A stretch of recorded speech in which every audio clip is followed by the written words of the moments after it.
sa bawat Pilipino at magbibigay ng tamang impormasyon para sa tahimik at maayos na Pilipinas. Police News Network, alagad ng batas, tagapagtaguyod ng balitang pulis, sandigan ng mamamayan, patnubay ng katotohanan.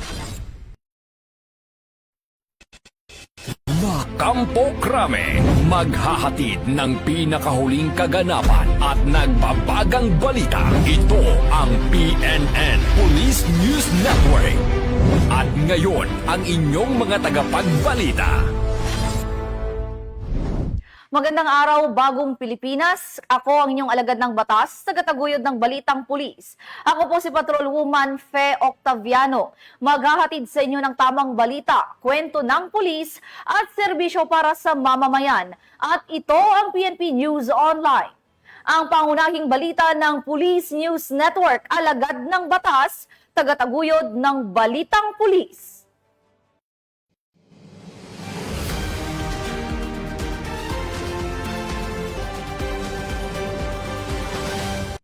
Narito ang mga balitang dapat niyong abangan.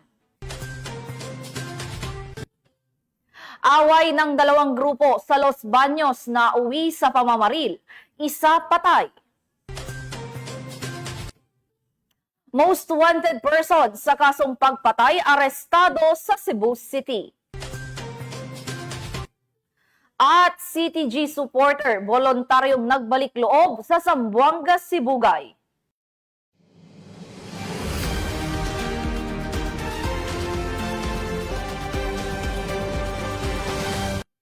Narito ang mga balitang hatid ng ating PNN correspondents mula sa iba't ibang panig ng bansa.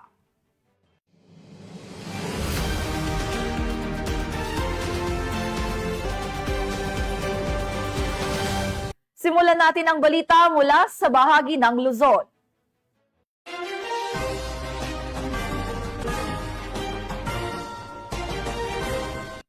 Isang lalaki ang nasawi matapos mauwi sa pamamaril at kaguluhan ng dalawang grupo ng kalalakihan sa bayan ng Los Baños, Laguna. Magbabalita dyan si Patrolwoman Jessie Cris Obrero.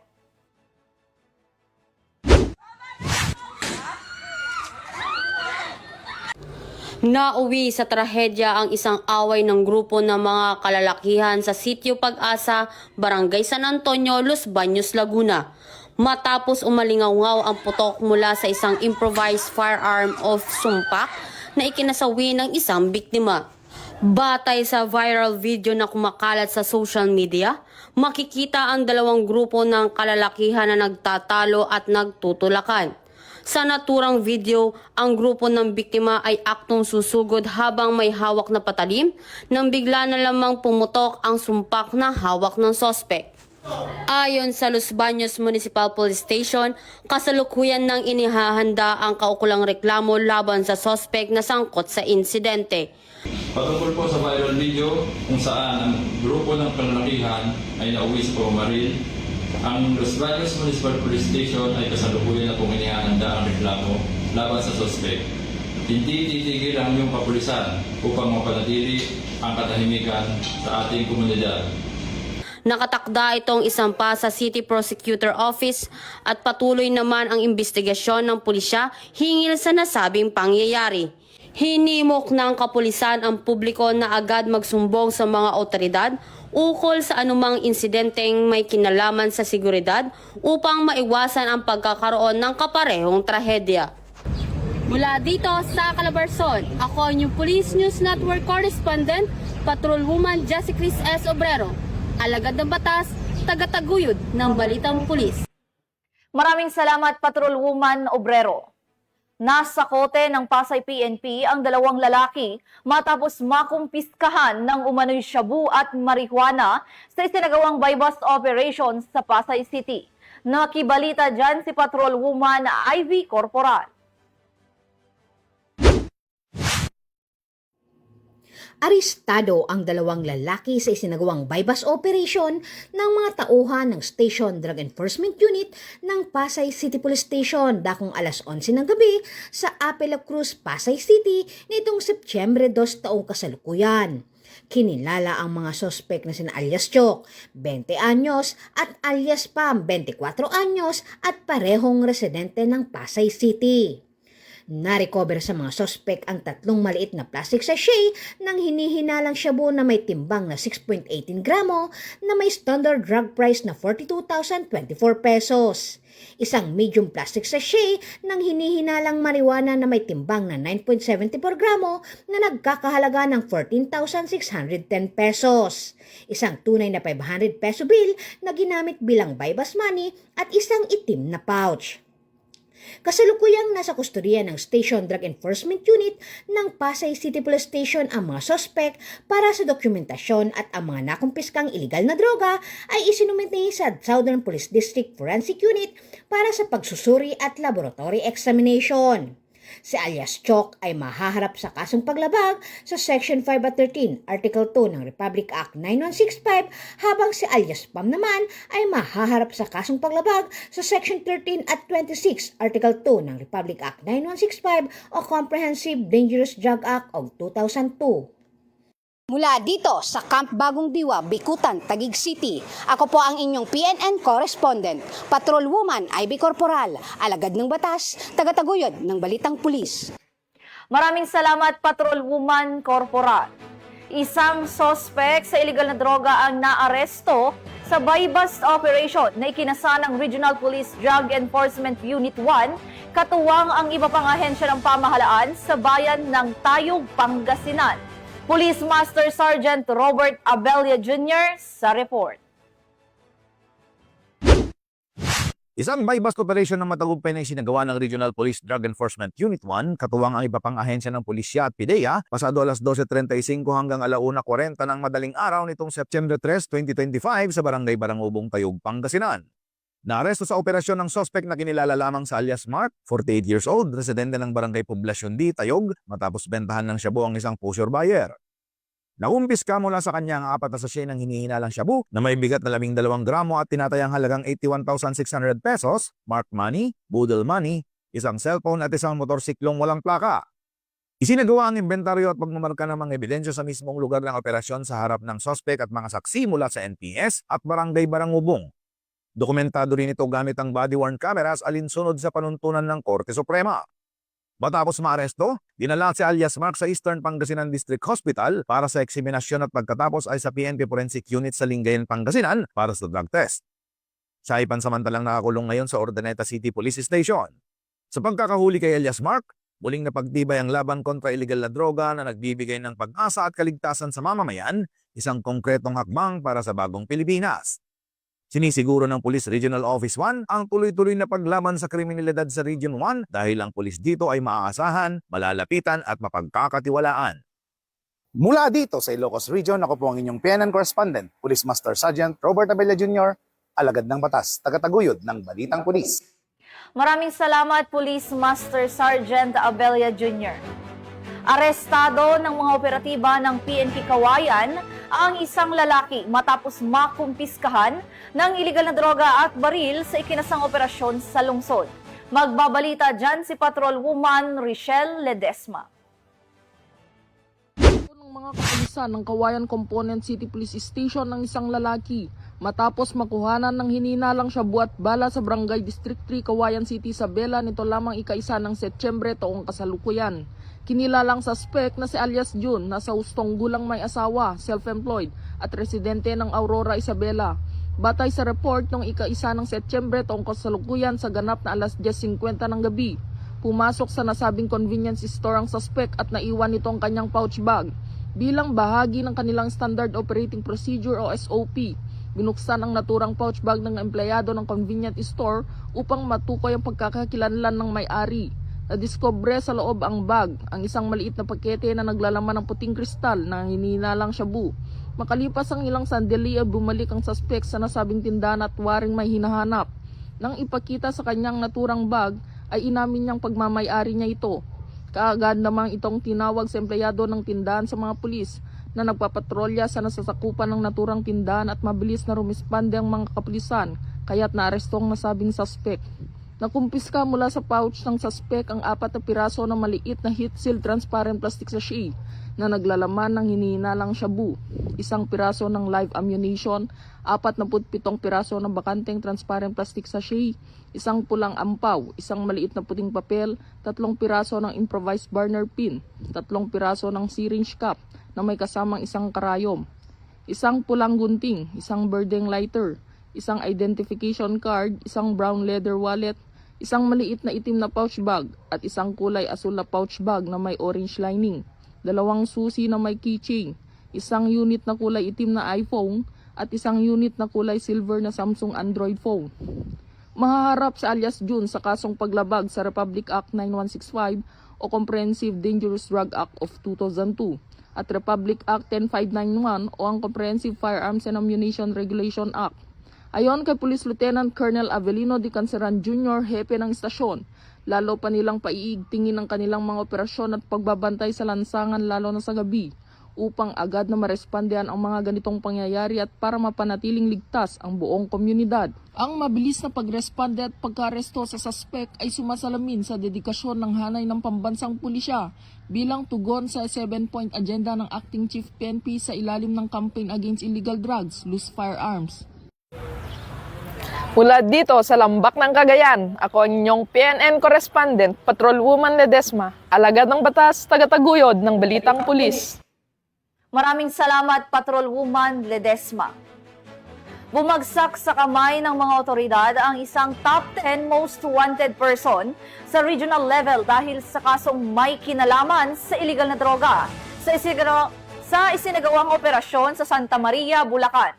Yan ang tinutukan ni Patrolwoman Mildred Tawagon. Gusto ng mga tauhan ng Santa Maria Municipal Police Station ang isang lalaki na kabilang sa listahan ng top 10 most wanted person, regional level sa bisa ng warrant of arrest sa Barangay Bulak, Santa Maria, Bulacan.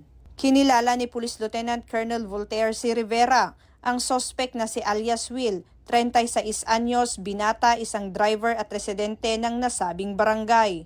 Ayon sa ulat, dinakip ang suspect sa bisa ng warrant of arrest para sa paglabag sa Republic Act 9165 o Comprehensive Dangerous Drugs Act of 2002 na inilabas ni Honorable Elinita Makatangay Alvar, presiding judge ng RTC Branch 121, May Kawayan, Bulacan na may kaukulang piyansang 400,000 pesos.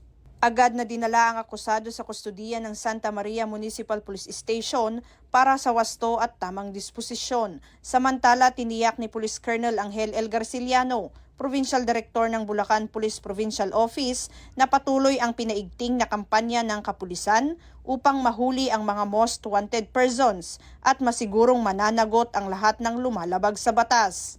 Mula dito sa Bulacan Police Provincial Office, ako ang inyong PNN correspondent, Patrolwoman Mildred A. Tawagon, alagad ng batas, tagataguyod ng Balitang Pulis.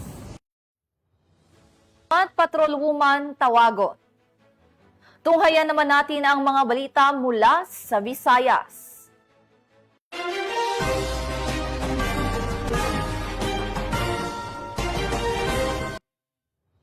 Bumagsak sa kamay ng mga operatiba ng Regional Police Drug Enforcement Unit 6 ang 2 high-value individual matapos makumpiskahan ng mahigit 200 gramo ng hinihinalang shabu sa ikinasang operasyon sa lungsod ng Iloilo. Yan ang tinutukan ni Patrolwoman Ledeline Bansagon.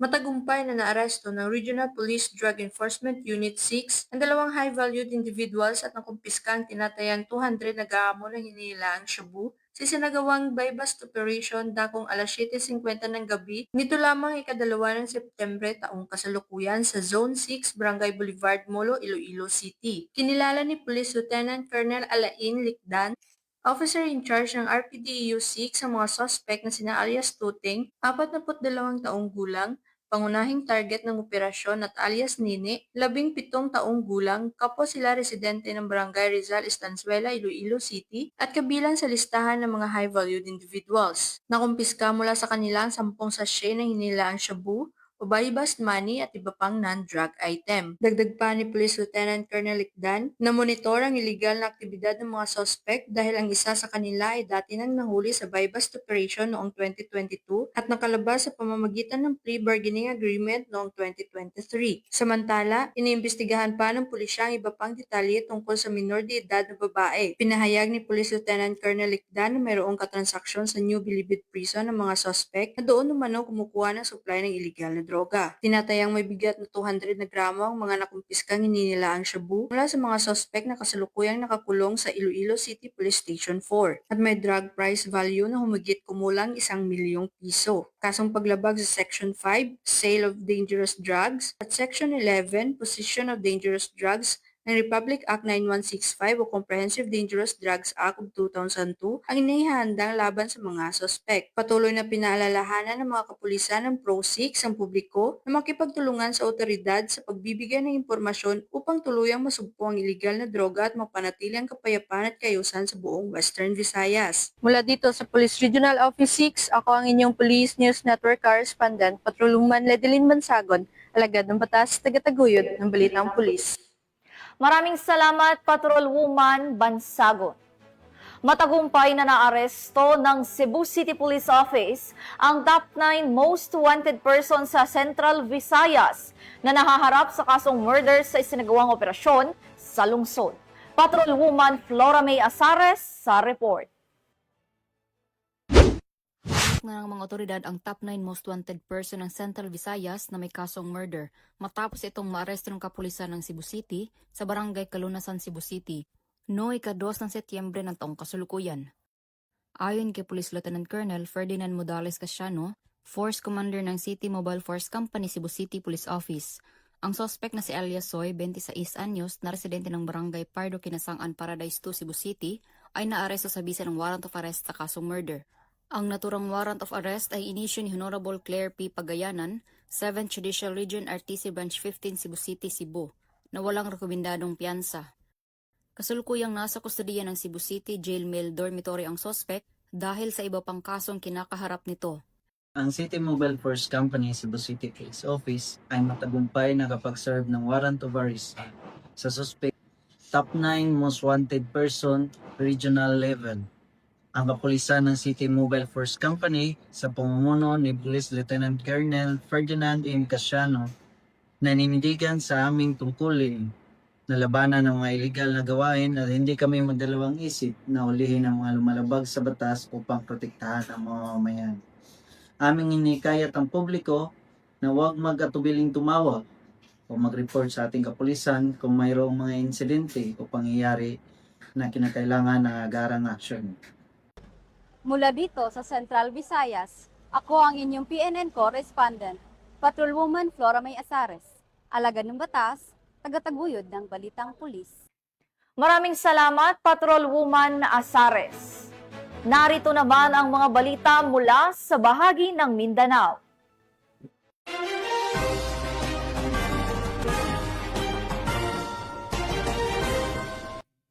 Winakasan ang pakikipag-ugnayan sa rebeldeng grupo at kusang sumuko sa otoridad ang isang communist terrorist group supporter matapos itong voluntaryong nagbalik loob sa pamahalaan ng Diplahan, Zamboanga, Sibugay. Nakibalita dyan si Patrolwoman Joyce Franco.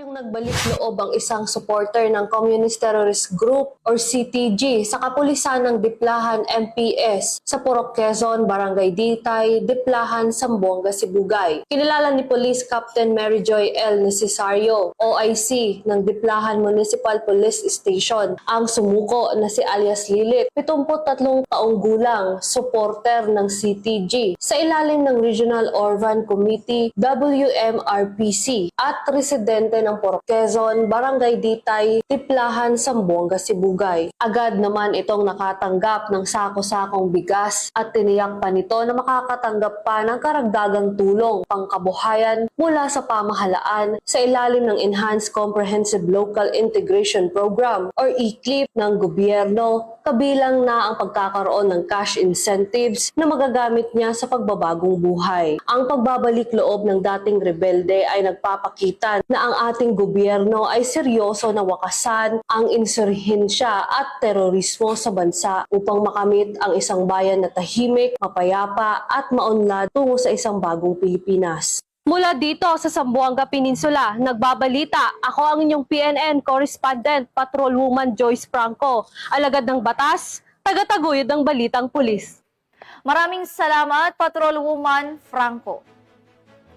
Formal na muling itinalaga si Police Brigadier General Arnold Argente bilang Regional Director ng Police Regional Office 12 sa isinagawang turnover ceremony sa General Santos City. Narito ang detalye ng report mula kay Patrolwoman Brilin Jean Cabonilas. Police Lieutenant General Jose Melencio C. Nartates Jr., Acting Chief PNP, ang Assumption of Office Ceremony ng muling itinalagang Regional Director ng Police Regional Office 12 na si Police Brigadier General Arnold P. Argente na ginanap sa Police Regional Office 12, General Santos City nito lamang Setyembre 3, 2025. Matatandaang napalitan si Police Brigadier General Argente bilang Regional Director ng Police Regional Office 12 noong Hulyo 30, 2025. At humalili sa kanyang pwesto si Police Brigadier General Romeo Juan Macapas ngayong Setyembre 3, 2025. Formal siyang naibalik sa kanyang dating tungkulin bilang pinuno ng Police Regional Office 12. Bilang bahagi ng seremonya, isinagawa ang arrival honors sa harap ng Police Regional Office 12 Admin Building para kay Police Brigadier General Argente na sinalubong ni Police Colonel Nathaniel G. Villegas, DRDO, kasama ang lahat ng tauhan ng Regional Headquarters. Sinundan ito ng arrival honors para kay Police Lieutenant General Nartates Jr. Formal namang tinanggap ni Police Brigadier General Arnold C. Santiago, DRDA, at sinalubong din ng buong RHQ personnel. Sa kanyang talumpati, binigyang diin ni Police Lieutenant General Nartates ang pagbabalik ng tiwala at kumpiyansa ng PNP sa pamumuno ni Police Brigadier General Argente. Ang Assumption of Office Ceremony ay bahagi ng tradisyon ng PNP upang ipakita ang maayos na pamamahala at pagpapatuloy ng mandato ng organisasyon na magsilbi at magbigay proteksyon sa publiko alinsunod sa adhikain ng bagong Pilipinas. Mula dito sa General Santos City, ako po ang inyong PNN correspondent, Patrolwoman Brilin Jean Cabonilas, alagad ng batas, tagataguyod ng balitang pulis. Maraming salamat, Patrolwoman Cabonilas. At yan ang mga balitang nakalap ng ating PNN correspondents mula Luzon, Visayas at Mindanao. Sa ngalan ng pamunuan ng Philippine National Police sa pangunguna ni Acting Chief PNP Police Lieutenant General Jose Melencio Nartates Jr. at sa pamumuno ni President Ferdinand Bongbong Marcos Jr., kami ay maglilingkod sa bawat Pilipino at magbibigay ng tama at balanseng balita. Mula rito sa tanggapan ng tagapag-ugnay ng pambansang pulisya, ako ang inyong alagad ng batas, tagataguyod ng balitang pulis. Ako ang inyong tagapag-ugnay, Patrolwoman Fe Octaviano. Maghahatid ng tamang balita, kwento ng pulis at serbisyo para sa mamamayan. At ito ang PNP News Online, ang pangunahing balita ng Police News Network.